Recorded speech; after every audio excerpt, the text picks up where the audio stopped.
And there are plenty of people with plenty of opinions about the prosecution of Alabama's former governor, Don Siegelman. My colleague Sherry Jackson has been working a long time on investigating whether he got a raw deal or was there really corruption in his case. Sherry?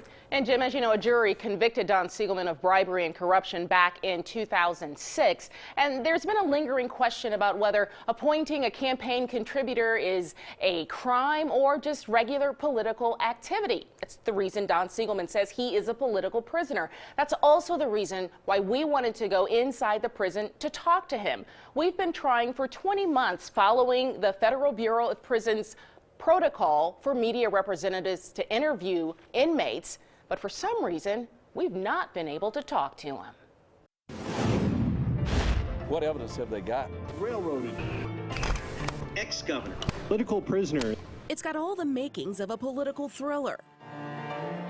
Whoops, I'm being told I've got to end this by the camp counselor. After that call, Alabama's currently jailed former governor Don Siegelman is said to have spent 8 weeks in solitary confinement.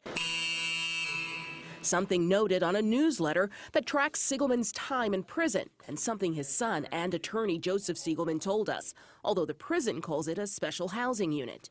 It doesn't matter. He was still kept in the concrete steel box for 8 weeks. Now 27, Joseph has lived with his father's legal trouble for more than half his life. That's him on the front row as a young boy at his father and then Governor Siegelman's State of the State address. My decision to go to law school was based solely on the value and the power of law, how much harm it can do as well as how much good it can do. So you wanted to help your dad? I wanted to help him, but I also wanted to protect myself and my family from anything like this. In exercising the power of the First Amendment, as journalist, CBS 42 News has been trying to interview Mr. Siegelman inside Oakdale Federal Correctional Institution since July of 2014. To see if you'd heard from the warden on whether or not we would be able to interview Mr. Siegelman. If you get a moment, please give me a call back. This is a series of emails and letters from Oakdale's executive assistant and the warden over the last 19 months, essentially denying our request for one bizarre reason or another, including one saying the inmate didn't want to be interviewed. But having secured written correspondence agreeing to an interview, we knew that was not the case. We also knew Oakdale FCI 1, a low-security prison, granted inmates interviews with television stations after obtaining this 2003 interview of former Louisiana Governor Edwin Edwards that aired on CBS affiliate WAFB in Baton Rouge. I simply say I was not guilty of what I was charged with. Ironically, Edwards was at the prison when Don Siegelman arrived on the grounds in 2006.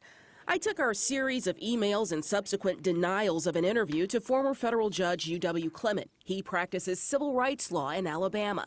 It's in the best of the journalistic tradition to seek out, to ferret the facts regarding this situation. There are many at the national as well as state level who have seriously questioned the justice involved in the continued incarceration of Governor Siegelman. Including former Republican Alabama Attorney General Troy King. Well, it does reek of politics.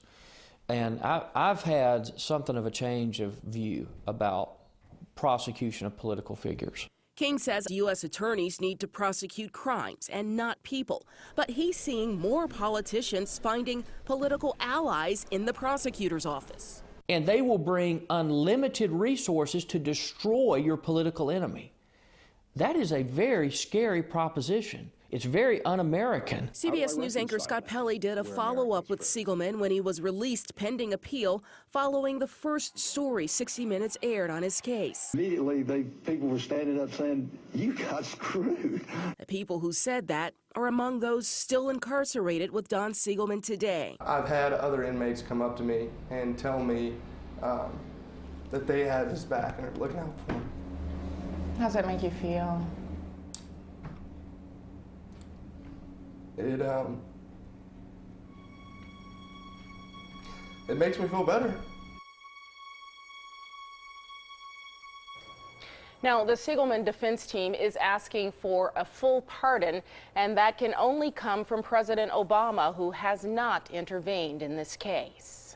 Powerful words there from the Sun. I'm interested, Sherry, about the prison and your request. Tell me more about that and why you think maybe they're denying it. So we've said we've gone 20 months trying to get an answer. I spoke with them as late as 8:30 tonight, and I was told, and I just want to read this specifically because the person I talked to was not authorized to make a statement on behalf of the prison, but they said to me that they want to make sure that the warden, the regional office, and the headquarters are on the same page. So at this time, our request is still under review. For almost 2 years, 20 months. 20 months. 20 months. An extended version of that story with a lot more interviews and powerful words from people like Troy King there, who was on the Republican side, the other side of the aisle there. You can find that at WIAT.com, an extended version there and a lot more. Thank you, Sherry.